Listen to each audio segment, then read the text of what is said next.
அன்பர்களே, எல்லோருக்கும் என்னுடைய முதற்கண் வணக்கத்தை தெரிவித்துக்கொண்டு, ராமலிங்க பெருமான் பாடிய பாடல்களில் ஒன்று தங்கள் அனைவருக்கும் சொல்லி அதனுடைய பொருளை விளக்க முற்படுகின்றேன்.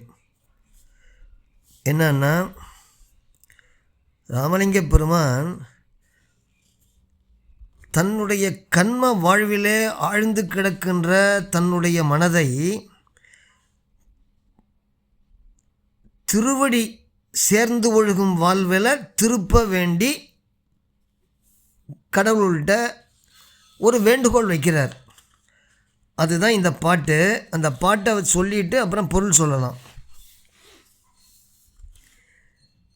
இருப்பாயமாய மனத்தால் வருந்தி,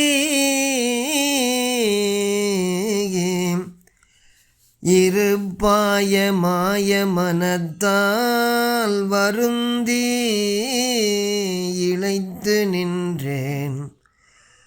பொறுப்பாய கண்ம புது வாழ்வில் ஆழ்ந்தது போதும்,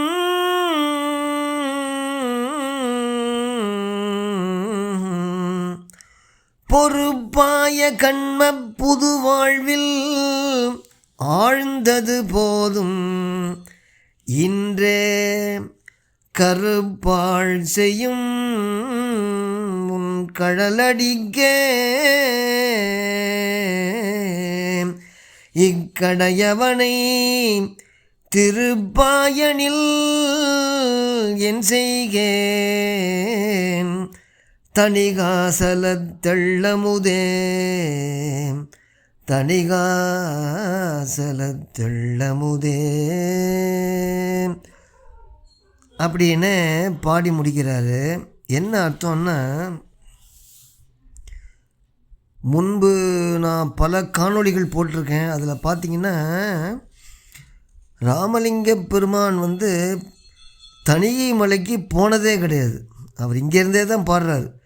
அதுக்கு நிறைய சான்றுகள், அகச்சான்றுகள் இருக்குது. அவர் போகாததுக்கு அகச்சான்றுகள் நிறைய இருக்குது. அதே மாதிரி திருவண்ணாமலைக்கும் அவர் போகவே இல்லை, ஆனால் இங்கேருந்தே பாடுறார். சரி, இப்போ தணிகாசலத்து பெருமானை எண்ணி என்ன பாடுறார்? அதாவது திருத்தணிகை மலையில் எழுந்தருளி தெள்ளமுது மாதிரி இருக்கிற முருகப்பெருமானே, தணிகாசலத்து தெள்ளமுதே, தெள்ளமுது போன்ற முருகப்பெருமானே, இருப்பாய மாய மனத்தால் வருந்தி இளைத்து நின்றேன்கள். இருப்பாய அப்படின்னா இரும்பு போன்ற மாயாக்காரிய மனத்தால் அப்படின்னு அர்த்தம். இரும்பு போன்ற மாயாக்காரிய மனம்னா என்ன? மாயாக்காரிய மனம்னா மனம் எங்கேருந்து வந்துச்சு தெரியுமா? நீங்கள் ராமலிங்க சாமியுடைய அகவலில் பார்த்தீங்கன்னா, ஏறா நிலைநடு ஏற்றி எண்டனை இண்டு 6 கடத்தி அருட்பெருஞ்சோதி, 6 36 தத்துவங்கள் இருக்கு இல்லையா? அந்த தத்துவத்தில் ஒன்று மனம், அந்தகரணங்கள்னு சொல்லுவாங்க. மனம், சித்தம், புத்தி, அகங்காரம், அந்த 4 அந்தகரணங்களில் ஒன்று மனம். அந்த மனம் எங்கேருந்து வந்துச்சுன்னா, மொத்தம் 2 மாயை தான் இருக்குது, சுத்த மாயை, அசுத்த மாயை. அந்த அசுத்தமாலேருந்து ஒரு அழுக்கு, அதுதான் பிரகிருதி மாயை. நம்ம எல்லாருமே பிராகிருத்தர்னு பேர். இந்த பிரகிருதி மாயிலேருந்து வந்த ஒரு உறுப்பு தான் அந்த மனம்.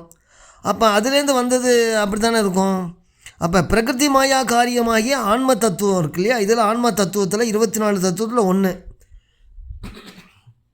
அப்போ இந்த மாயா மனம் அது எளிதாக உருகாது, இரும்பு மாதிரி இருக்கும், கண்ட பக்கம் அலையும். அதை தான் இருப்பாய மனம் அப்படின்னு சொல்கிறார். இருப்பாய மனத்தால் வருந்தி, அதனால் என்ன, அது உடம்பு இழைச்சி போய் நிற்கிறேன். அப்புறம் பொறுப்பாய கண்ம புது வாழ்வில் ஆழ்ந்தது போதும். பொறுப்பாய கண்மம்னா கர்மா, நம்ம செய்கிற செயல்கள், நன்மை தீமைகள்னா அதுதான் கர்மா. அது எது மாதிரி இருக்குதாம்? மலை போல் நிறைஞ்சிருக்குதாமா.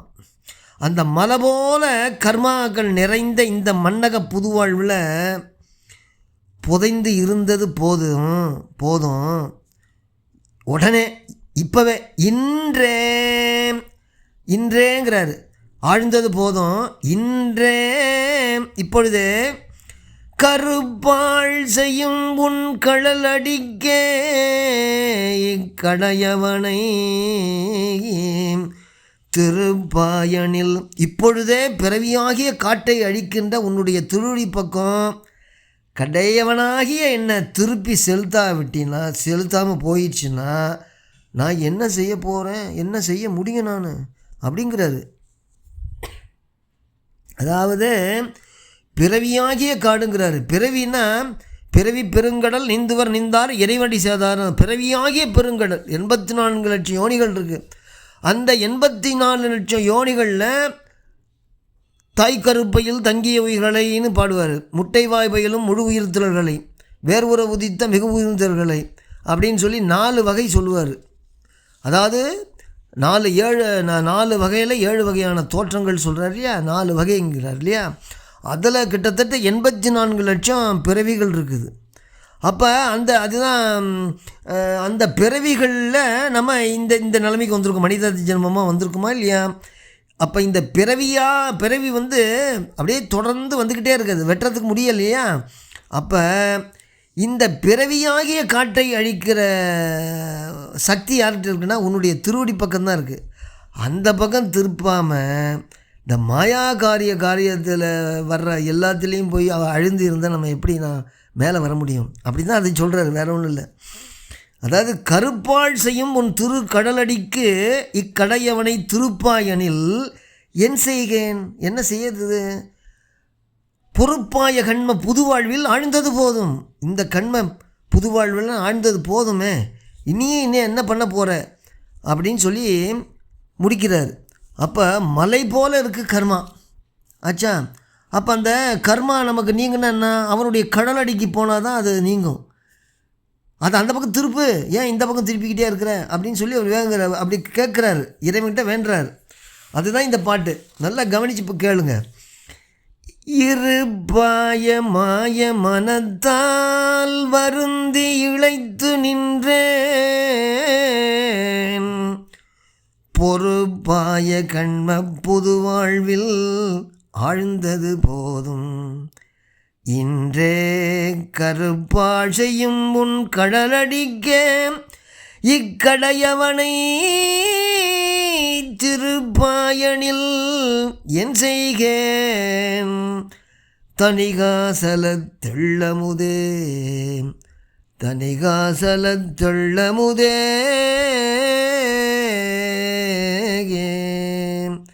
அப்படின்னு முடிக்கிறார். அடுத்த காணொளியில் இன்னொரு பாட்டு, அதனுடைய பொருள். வணக்கம்.